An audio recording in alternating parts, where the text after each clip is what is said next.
Hello everybody and welcome to part 5 of What If Peter Parker Was in My Hero Academia, along with all the Marvel Universe combined, because that's how it's more fun. You combine the two universes together and pick a character you like to be the main focal point / protagonist, as his story works parallel to Midoriya's.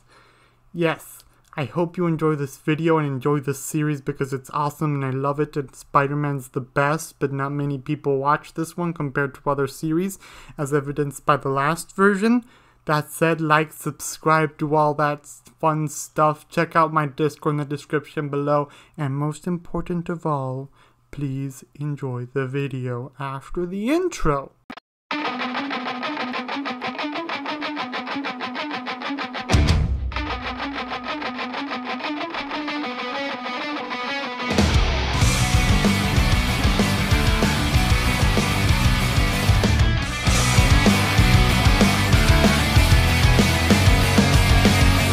After the sports festival, the students are given 2 days for them to rest and recuperate. While some, like Clayton and Izuku, use the time to heal from their injuries, others, like Laura, spend their time training, further honing their skills. Peter uses this time to work on some inventions, while Todoroki goes to talk to his mother. As any other type of day off, this time quickly passes, and before they know it, the students find themselves back in class.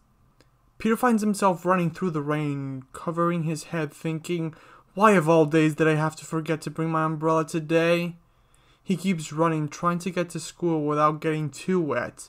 He runs across Kitty while running, who lends him his umbrella. They use it together. So, did you get recognized too? She asks as they walk to school. Yeah, got a lot of comments about the whole sports fest when I went running.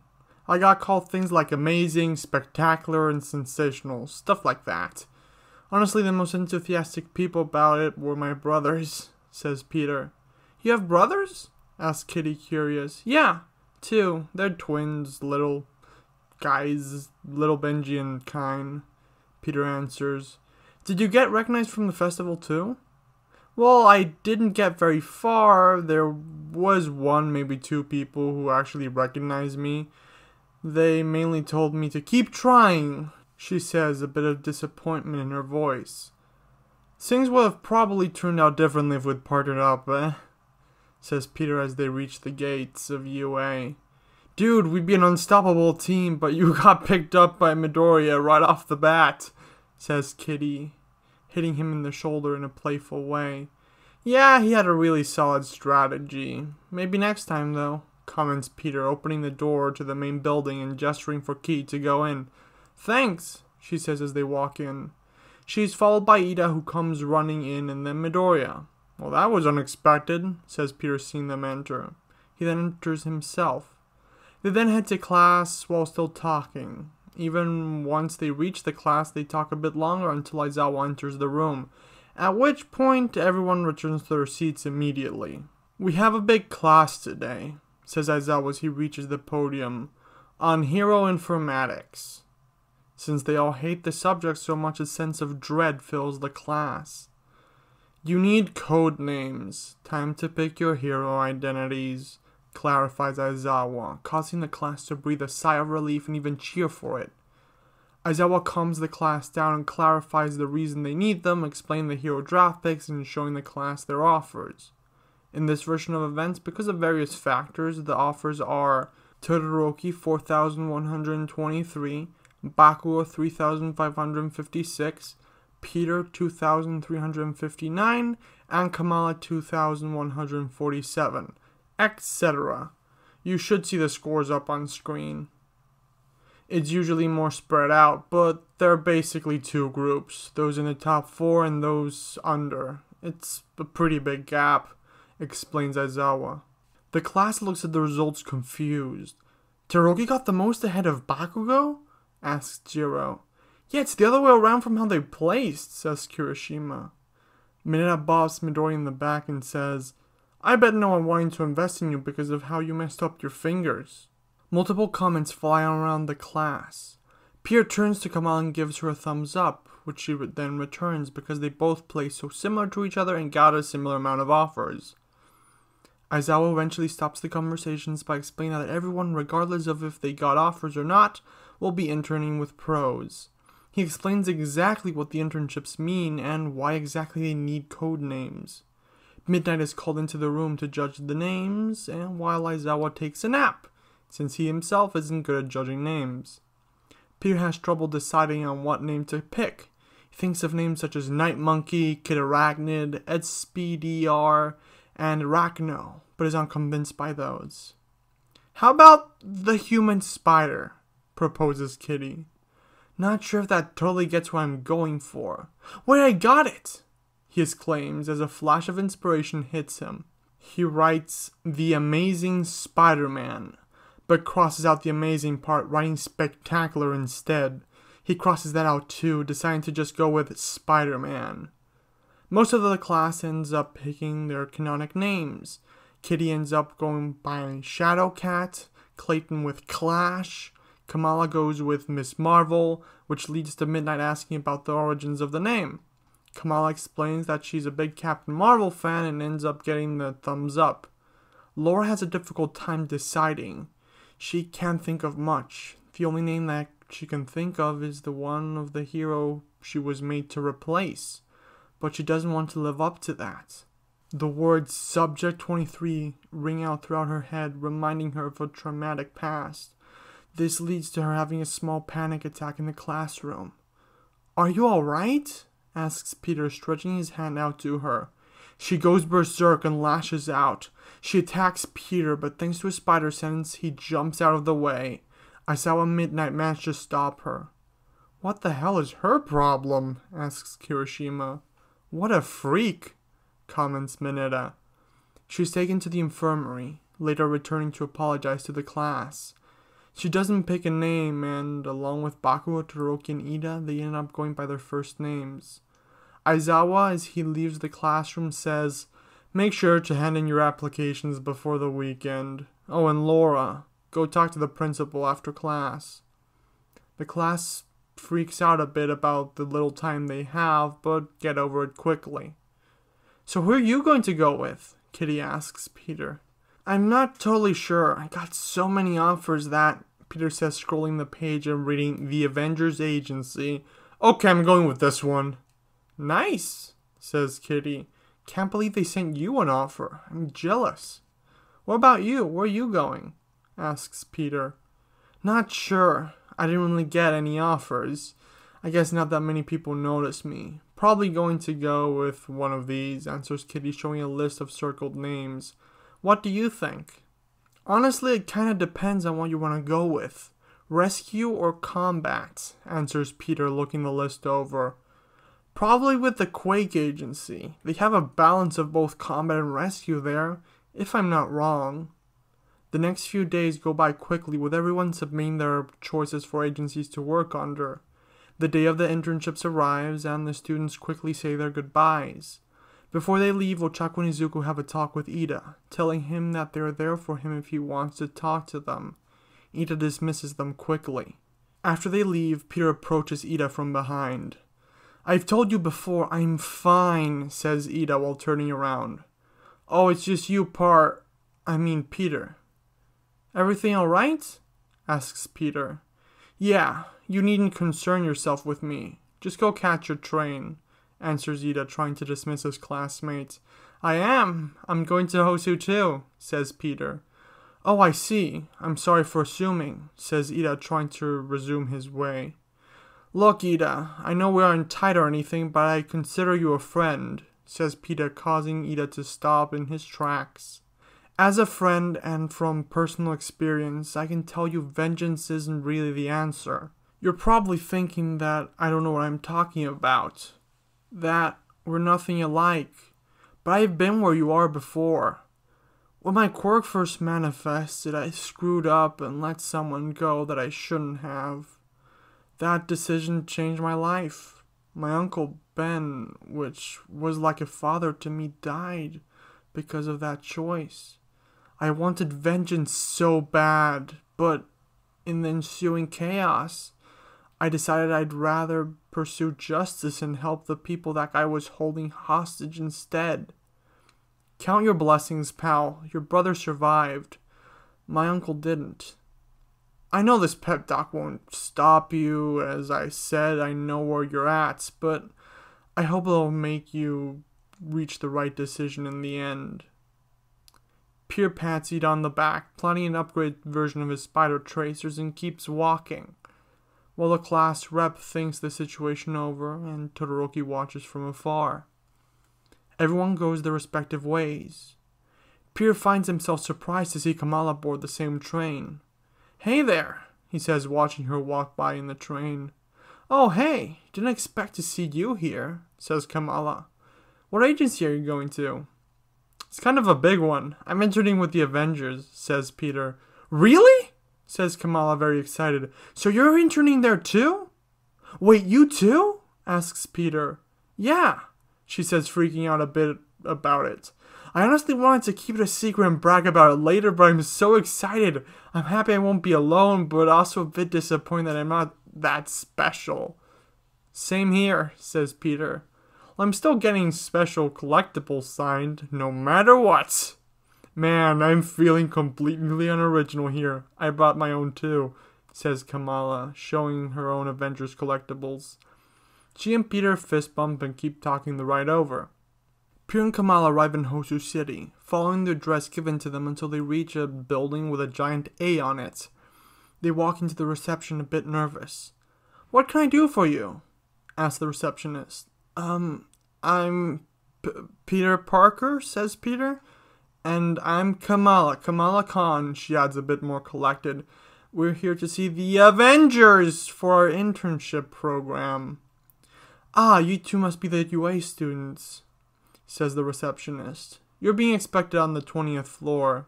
He hands both of them badges, which grant them temporary access to certain areas, and then he gives them directions.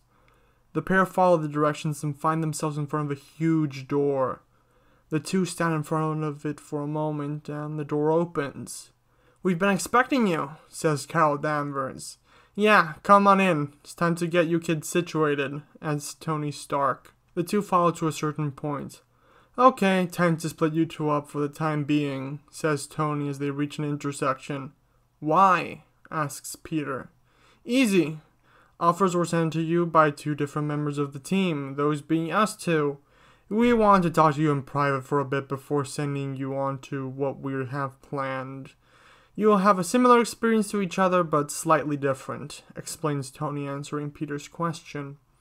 Tony goes one way while Carol goes another.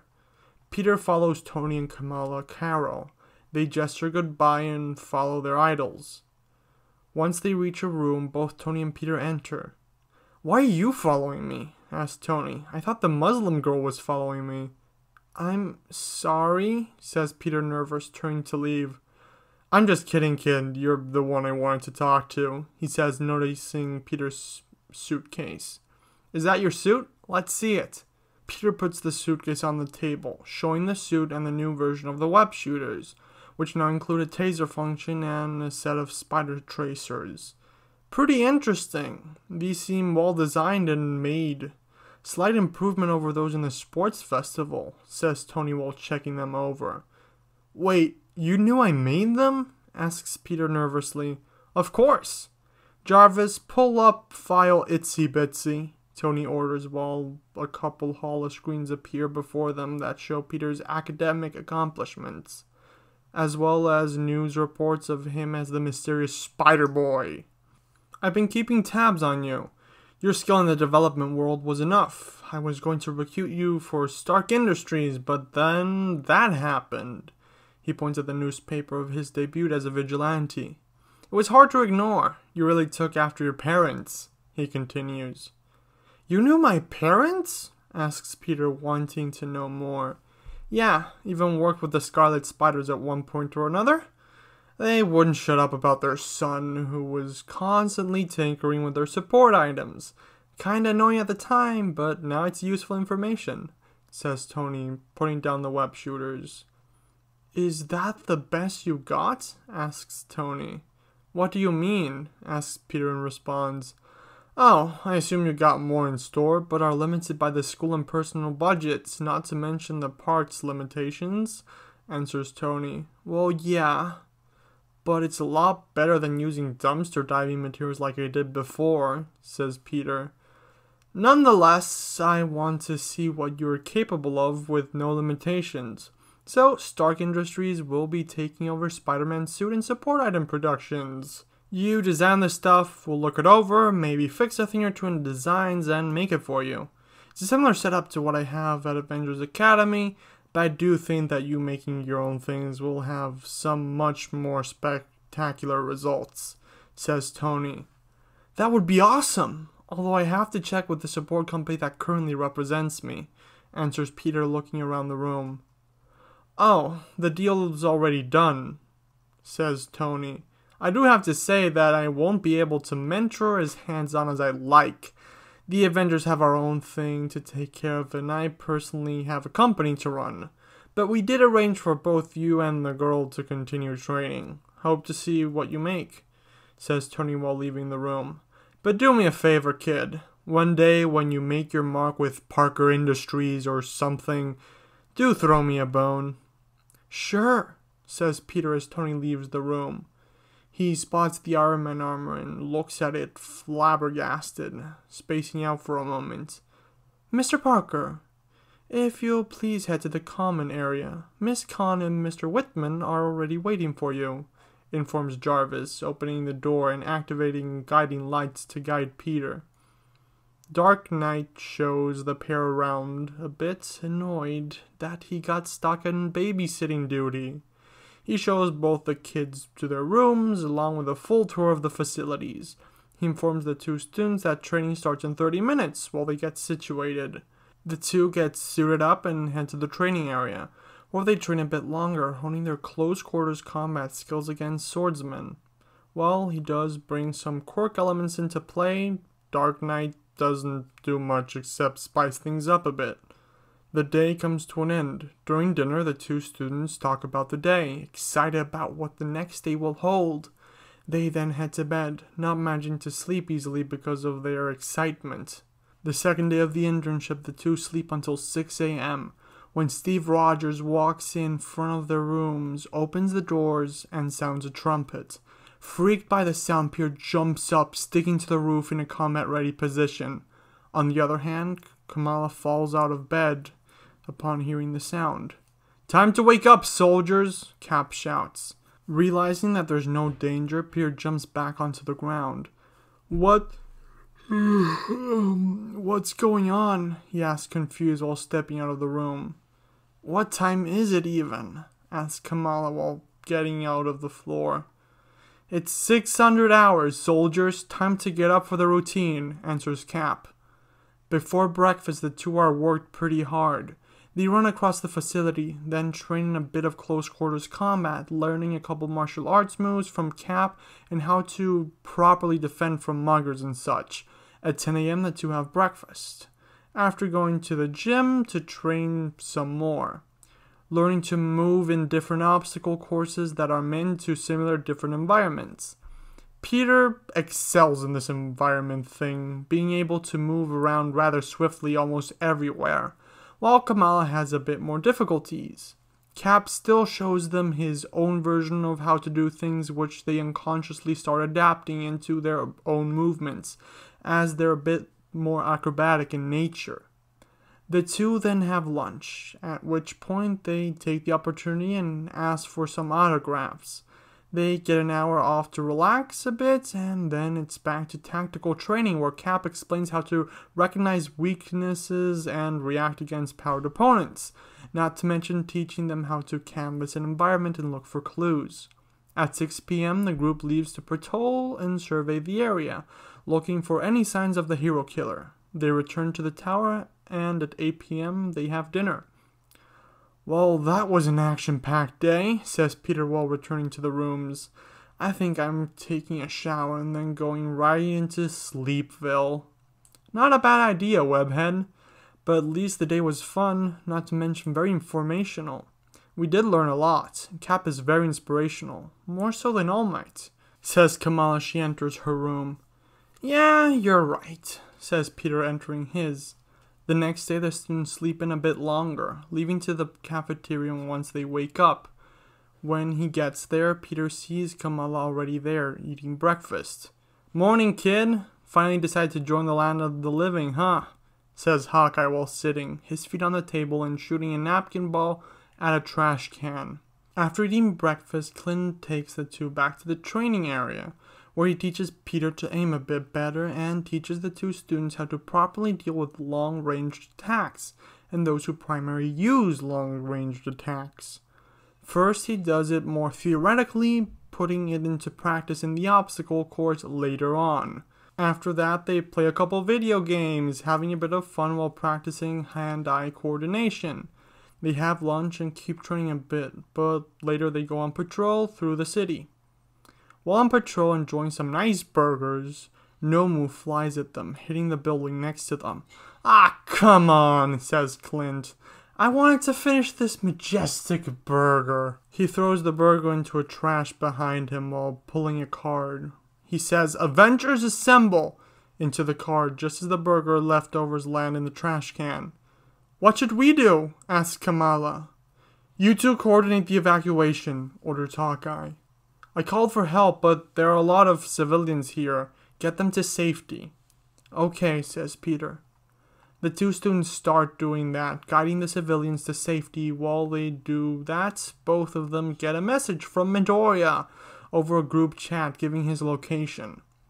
Peter looks at his heads-up display, noticing that Ida's in the exact same location. "Something's up in that location," says Peter. "What?" asks Kamala as Peter starts moving. "Where are you going?" "I think something's going down in the coordinates that Midoriya sent. Tell everyone. I might be wrong, but I think they're in danger," says Peter. He then shoots a web line and starts moving towards them, using what he learned from Cap to navigate around the city more easily. Peter shows up just after Todoroki, who says, "Midoriya, you need to give more details in times like this. I was almost too late to stop this guy." Luckily, Kamala kinda filled us in. Both Ida and Izuku are kinda confused as to why Todoroki's even there. "Nice to see that you're using your flames," says Peter, jumping down, trying to hit Stain. Stain, however, jumps back, evading Peter's attack. "Does this mean you're over that whole thing with your father?" "Peter too?" asks Ida. "Oh, come on, you didn't think I'll just leave you to dry. I planted a bug on you to make sure you didn't do anything rash," says Peter. "I give it you're the one who clarified the whole thing, Peter," says Todoroki as he makes an ice slide, getting everyone in the battlefield behind him. Peter himself jumps back to create some distance between him and Stain. Stain jumps back up as Todoroki rushes forward, shooting his flames at Stain to force him back. Stain jumps to evade, but as he jumps, Peter is there to meet him, ready to kick him. Stain is forced to take the punch, falling back. Peter lands on the wall, shooting a couple webs at Stain, which he evades. "At this rate, I won't be able to finish my job," thinks Stain. "You have good friends in Genium, I'll give you that. I'll make you a deal. If you all leave with your friend, you'll make it out of this without many complications," Stain says. Peter jumps at Stain again, but Stain is fast enough to move out of the way. Stain then uses his sword, slashing it at Peter, but Peter manages to dodge, having recently practiced against a swordsman. But he gets a slight cut.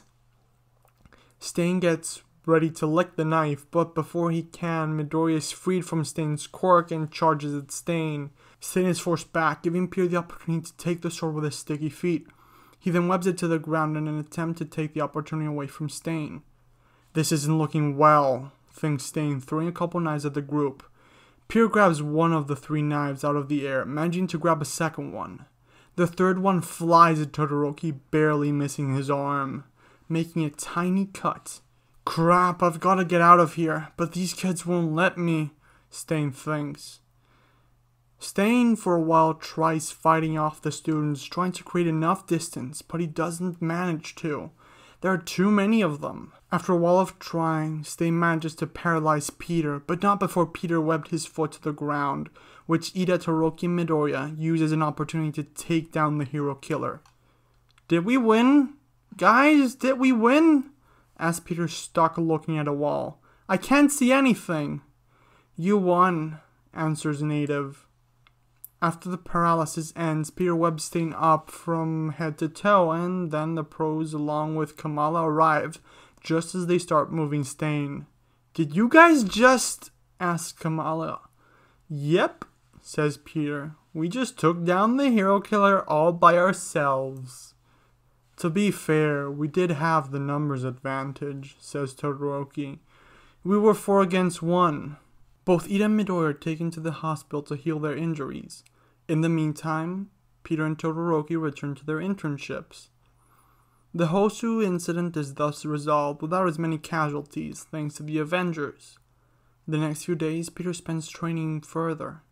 Donald Blake teaches the two how to better deal with energy attacks, and they have a couple scenarios where they both fight each other and small groups of Avengers to practice against multiple opponents. They both employ different tactics, but having fought groups before, they manage to defeat them. Of course, they aren't going all out. The credit for taking down the villains ends up going to both the Avengers and Endeavor in a team-up, with the situation being covered up in order to preserve security. The week-long internships eventually come to an end. And that's the end of the video. I hope you enjoyed it. I do want to say a couple things now because this is my speak freely time and talk about stuff. You know, the only time I get to do this. Sorry if there's a little bit of background noise. It's pretty hot here and my computer does more ventilation, so I have no way of getting it to not be heard. If you have any solutions for that, please let me know. I had to let it cool it off, so I lost a lot of recording time. Yeah, I was planning on recording more. That said, I also want to mention that I wanted to put Laura in the fight against Stain because I thought that would be epic, but didn't find a logical way to. There were already too many people with Peter present, because if they're 4, they can already have the numbers and overwhelm him, especially when they're 4 skilled ones. If Laura was there, she would have decimated. That said, I do have plans for her and a couple other characters to explore in the future. Next video should be in 2 days because I had to upload the Omnideku before this one because of reasons. Because that one was shorter and easier to record at the time. And I wanted to record both but didn't have the time, so this one's coming out later, so you get 2 Spideys in a row. Yay! Next episode will be the final grade thingies, the exams.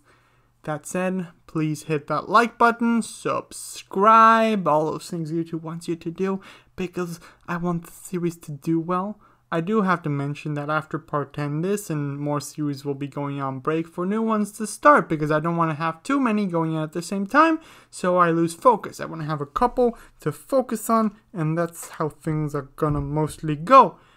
Yeah, also be sure to check out my Discord in the description below, which is always fun. I talk there, I do pictures and stuff and whatnot. Join!